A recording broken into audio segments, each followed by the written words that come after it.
กราบสวัสดี FC พ่อใหญ่การสุภูสุคนพี่น้องพ่อใหญ่การพาไปเบิ่งเรื่องเงินคนละครึ่งพัดนี่แหละพ่อใหญ่การว่ามันเฮ็ดให้ผู้เฒ่าลำบากโพดนะเพราะว่าเพิ่นตื่นเช้ามาได้บ่มีหยังเลยพี่น้องเอ้ยหาแต่คนจอบแต่คนไปในเมืองผู้เฒ่าเนาะลูกหลานก็บ่อยู่ไปเฮ็ดงานในเมืองกันไปเฮ็ดงานกรุงเทพกรุงไทยกันที่นี่ก็ยากกับผู้อยู่บ้านบัดนี้เรื่องของสแกนบัตรแน่บ่ผ่านเนี่ยมันมีปัญหาหลายโพดโอ้ยเดือดร้อนกันผู้เฒ่าไปตารู้ตนนี่พี่น้องเอ้ยอยากได้น้ำหมู่อยู่60 40น่ะอยากได้น้ำหมู่อยู่แต่ว่าลูกหลานเฮ็ดให้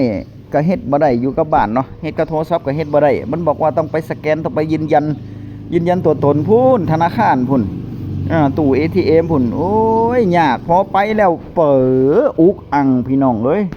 คนเป็นพันๆรอคิวถามธนาคารเข้าไปธนาคารว่าเพิ่นรับมื้อละ600คนว่าซั่นสแกนหน้าหรือว่ารับเรื่องน่ะ600คนว่าซั่นมื้อละ600โอ้ยคนไปเป็นพันเพิ่นไปมื้อที่2ก็ไปอีกบัดนี้มื้อที่2ไปก็คือเก่าบัดนี้คนก็หลายคือเก่าบัดนี้โอ้ถ้าเกิน600เพิ่นก็บ่รับแล้วโอ้ยมามื้อนี้แถวบ้านพ่อใหญ่การเนี่ยไปกันตั้งแต่6 โมงเช้าพุ่นไปรอธนาคารเปิดเพื่อที่จะไปเอาบัตรคิวกับเขาโอ้ยากพี่น้องเอ้ยเฮ็ดให้ผู้เฒ่าผู้แก่ยากเนาะนี่คือ1เสียงสะท้อนจากผู้เฒ่าผู้แก่ว่ารอบหน้าถ้าจะมีแบบนี้นี่ให้เป็นโอนมาให้แบบบัตรประชาชนได้บ่เฮ็ดให้มันง่ายๆแน่ว่าซั่นเพิ่นว่าคือเฮ็ดหยังให้มันยากโพดแล้วก็ซ้ำซ้อนเคยลงทะเบียนแล้วก็ต้องไปลงใหม่บัตรประชาชนก็มีคือบ่ให้เฮ็ดให้ว่าซั่นเพิ่นว่าไปเบิ่งแฟ้มภาพแฟ้มข่าวกันซะก่อนเนาะรัฐบาลเอ้ยต่อไปทั้งหน้าโอนใส่บัตรประชาชนไผประชาชนมันแหน่มาเฮ็ดแบบนี้มันลำบากคนเฒ่าผู้ใดมาบ่ได้ก็บ่ได้ครับอันผู้ใดมาได้ก็ดีอันปรับปรุงเฮ็ดใหม่แหน่โอนใส่บัตรประชาชนโลดให้มันได้สะดวกจังน้อยแม่รัฐบาลเอ้ยมาแต่ตี 1 ตี 2ก็บ่ได้เฮ็ดคนเฒ่ามายากบางคนเกาะมอเตอร์ไซค์กันมาลำบากลำบนอีพ่ออีแม่เอ้ยเฮ็ดให้มันสะดวกสบายแหน่รัฐบาลเอ้ยเดือดตูนคนเฒ่าเนี่ยอยากให้โอนใส่อันบัตรประชาชนเลยบัตรของไผของมันโลดให้มันได้สะดวกย้ำจากได้ยี่ได้มากดเอาโลดบอกฟองน้องเนียวโอนอันบันไดอันธนาคารขึ้นก็บ้องปานนั่นคนเฒ่ามายากท่านบ่มาก็อยากได้หาที่กินที่ใส่ก็บ่มีเกิดปัญหาใหม่เพราะว่าคนที่มาก่อนเขาต่อคิว1ยาวไปทีนี้คิวมันสุดท้ายมันสุดแล้วก็เลยตัดจากข้างหลังลงมาทีเนี้ยเขาก็แจกคืน1 2 3 4 5 6แจกสลับไอ้คนที่หลังก็เลยได้ไวกว่าแต่คน1 2 3เนี่ยไม่ได้ที่หลังได้คิวเนี่ยคือมีการจัดคิวแซงกันขึ้นใช่มันจะหาเป็นแบบนี้ที่โวยวายเนี่ยคือแบบนี้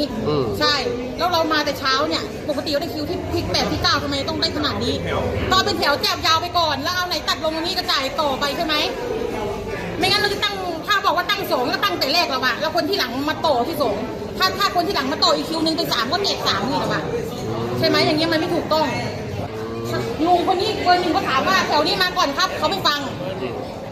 เขาบอกว่าคิว1เนี่ยมาก่อนไม่ฟังลุงมาต่อคิวที่ไหนลุงคนที่4ได้คิวที่10คนที่4ได้คิวที่10เพราะว่าเขาสลับไปอย่างนี้แค่มานั่งรอแต่ประตูไม่เปิดมานั่งรอแต่ประตูเปิดไล่มาเลยมาตั้งแต่กี่โมงครับเนี่ยมาแต่ตี 5จ้ะใช่นี่มาที่4นี่ก็อยากให้เขามาจัดคิวใหม่เหมือนเดิมเด็กให้มานั่งไล่นี่เหมือนเดิมเด็กเพราะว่ามันไม่ใช่มันคิวมันห่างกันเกินถ้าห่าง2-3คิวหนูไม่ว่ามันเกินเพราะว่าอย่างนี้มันไม่ใช่มันไม่เป็นธรรมคนไหนมาก่อนก็ตายดิเราอุตส่าห์มาแต่เช้าเราไม่ได้อย่างเงี้ยเคยติดเที่ยงอย่างนี้นะเราไม่ได้เอาเปรียบใช่ไม่ทำแบบใหม่ใช่แล้วใครยังไม่ได้คิวต่อแถวแล้วก็รับบัตรคิวก่อนนะคะลงทะเบียนด้วยคิวของเราไหมโดยกดดอกจัน179แล้วก็ดอกจันใส่เน็ตเพียงพอไหมเพราะบางทีครับบางทีมีเน็ตแต่ว่ามันช้ามันอืดมันก็ทำให้เราแบบเปลี่ยนเบอร์ต้องลงชื่อใช่ไหมพี่ลงชื่อขอถามหน่อยว่าลงชื่อแล้ว อะไรนะครับ ทำแล้วแต่ใบหน้าไม่ผ่านเฉยๆจะต้องออกใหม่ เข้าแอปไม่ได้ใช่ไหมครับ ต้องมาเปลี่ยนเบอร์อะไรไหม ไม่ได้เปลี่ยน ถ้าไม่ได้เปลี่ยนป้าลองเข้าแอปให้ได้ เข้าไม่ได้เนี่ย เข้าไม่ได้แสดงว่าใบหน้าไม่ผ่านเหมือน เราส่วนใหญ่จะเปลี่ยนเบอร์ เราไม่รู้หรอกว่าเบอร์ที่เราลงไว้อะมาแบงค์นะครับ ของคุณลุงเวอร์ชันอะไรอะครับ แล้วถ้าโทรศัพท์ไม่รองรับนี่ต้องเปลี่ยนโทรศัพท์ใหม่ไหม อันนี้อยู่ที่ลูกค้าครับ เพราะว่าอันนี้เราจะเข้าโครงการก็ต้องอยู่ในเงื่อนไขของเขาอุปกรณ์ต้องได้ด้วยครับ ว่าคุณลุงรู้ว่าสิทธิ์ที่จะได้คุ้มกันไหมไม่เวลานั่นมาเราไม่อยากให้เสียเวลารอแล้ว พอรอแล้วอยากให้ทำได้ ที่เรามาลงทะเบียนอะไรครับเนี่ย ทะเบียน เป๋าตังค์ เป๋าตังค์ใช่ไหม ได้คิวหรือยังครับ ตาไปกดคิวก่อน คุณมารอคิวกันตั้งแต่6 โมงเช้าเลยนะ ก็เห็นมีมาอะไรนะครับไม่ตอนนี้หมด เปิดไปแล้ว วันไล่เลยเหรอ โอ้ยไปกลับ100 กว่าโลเลยนะ นี่ใครอยู่ตรงนั้น อ๋อ แล้วมาทำอะไรเนี่ย แล้วก็รับไปมันต่อก่อน ไทยช่วยไทยเหรอ เขาจะไม่ทำ โครงการ นะครับ คิดว่าจะได้ไหม โอ้โห ขับรถมา เอานั่งรถอะไรมาอ๋อครับ ย้ายมาจากไหนครับเนี่ย โลเดียวกันไม่ได้ลาด ฮะ ลาดเดียว อ๋อเขาพาราดโอ้ กับ ระบบลม ให้อยู่ เสร็จแล้วก็รับเอกสารมารอข้างนอกนะครับ ตอนนี้ข้างใน อันนี้เอามาให้เพียงแค่บกี่ส่วนเด้พี่น้องเป็นบางส่วนเนาะครับเนาะในส่วนของบางพื้นที่เท่านั้นเด้แล้วถามว่ามันมีทุกพื้นที่บ่มีทุกพื้นที่มีทุกอำเภอมีทุกหมู่บ้านมีทุกจังหวัดพี่น้องที่เดือดร้อนแบบนี้นี่พอยการเลยตั้งคำถามว่าทำไมรัฐบาลเฮ็ดจังสี่ทำไมรัฐบาลทำแบบนี้โอ้ยแล้วก็เปิดขอให้ลงข้อมูลให้ลงทะเบียนข้อมูลระยะสั้นๆเนาะครับเนาะเพิ่นก็เลยเดือดร้อนกันบัดนี้ตื่นแต่เช้าผู้เฒ่าเด้ก็เป็นตารู้ตนอยู่พี่น้องผู้เฒ่าสำหรับคนวัยทำงานสำหรับคนหนุ่มนี่บ่เดือดร้อนเท่าใดดอกเพราะว่าเพิ่นเฮ็ดแอปเป็นเนาะเพิ่นมีการเตรียมการมีการไม่เฮ็ดแอปเป็นแน่หยังแน่แม่นบ่แต่ว่าผู้เฒ่าบางที่เปลี่ยนซิมก็มีโทรศัพท์เรื่องปัญหานักนี่ก็คือเรื่องโทรศัพท์พี่น้องโทรศัพท์บ่ได้เนาะครับเนาะก็คือเวอร์ชันมันบ่ได้เป็นโทรศัพท์รุ่นเก่าโอ้ยแถวบ้านพ่อใหญ่การนี่มาหาพ่อใหญ่การหลายคนเลยหลายรอบเด้ว่ายังเฮ็ดบ่ได้แนะนำให้ไปแต่เช้าไปธนาคารเลยไปเอาบัตรคิวให้เจ้าธนาคารเฮ็ดให้เพราะว่าถ้าหากว่าฝากผู้นั้นผู้นี้ไปหรือว่าไปเฮ็ดเองกับตู้ธนาคารก็เฮ็ดบ่เป็นคือเก่าก็แนะนำให้ไปรับบัตรคิวไปกันแต่เช้า 6 โมงตี 5พุ่นแล้วพี่น้องเอ๋ยตื่นมาไปธนาคารกันเมารถกันพากันเมารถเมาล่างไปกันให้ค่าน้ำมูกน้ำมันเพิ่นคนที่พาไปก็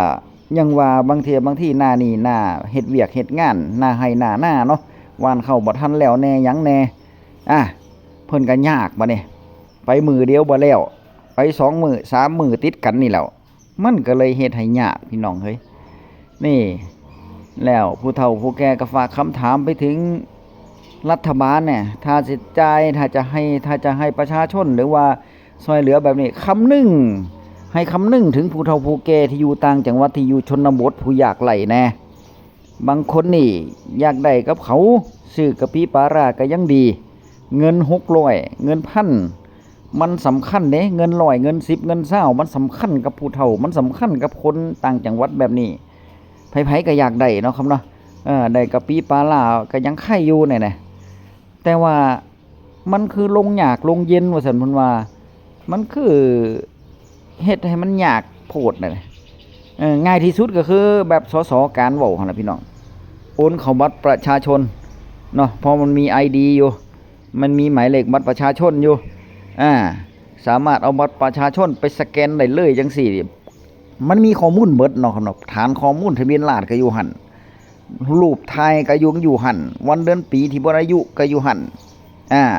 ถ้าจะให้เฮ็ดนี่ก็คือโอนเงินเข้าบัตรประชาชนยกเว้นบัตรประชาชนที่มีปัญหาอย่างเช่นมันขาดแน่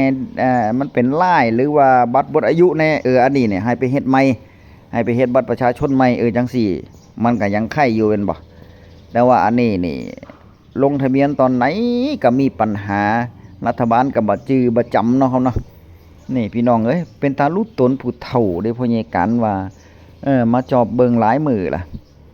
พ่อใหญ่การมานั่งเบิ่งมันจอบเบิ่งนี่เป็นตาลุตนผู้เฒ่าอีหลีเด้พี่น้องมันมีปัญหาแต่ผู้เฒ่านั่นน่ะแต่ว่าถ้าเป็นผู้ป่วยติดเตียงนี่จบเลยบ่ได้ก็เขาดอกพี่น้องถ้าผู้ป่วยติดเตียงนี่พิจารณากันว่ากันไปพี่น้องเอ้ยแล้วบ้านไหนอำเภอไหนจังหวัดไหนที่มีปัญหานี่ก็คอมเมนต์มาบอกพ่อใหญ่การแหน่เด้อคอมเมนต์มาบอกพ่อใหญ่การแหน่ว่ามันเป็นจังใดคือบ้านแถวบ้านพ่อใหญ่การอยู่บ่หรือว่าคือหม่องอื่นอยู่บ่เนาะครับเนาะบางคนก็ว่าอยากได้อยู่เงินนั่นเงินพันเนี่ยที่เพิ่นให้มาเนี่ย60 600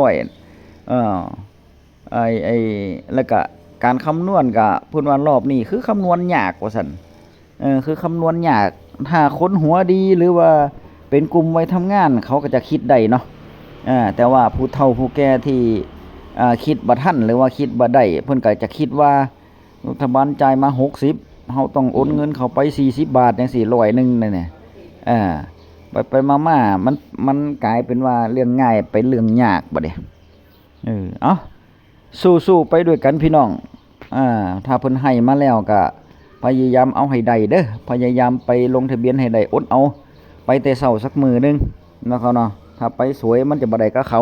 บัตรคิวมันจะล้นบัตรคิวมันจะเบิดซะก่อนพากันไปแต่เช้าอดเอามื้อนึงเสียเวลาเบิดมื้อล่ะเงิน600เงิน1,000นึงนี่นะครับเนาะบางคนนี่บ่เสียเวลาซ้ำนี่ไป 2-3 รอบพุ่นกว่าจะได้มามื้อนี้บ้านพ่อใหญ่การก็เหมารถกันไปอีกบัดนี้เต็มรถอะยะพี่น้องเอ้ย โอ้ยผู้เฒ่าตื่นแต่เช้าตี 4 ตี 5เพิ่นพากันไปเอาคลิปหน้าพอกันใหม่คลิปนี้สวัสดีครับ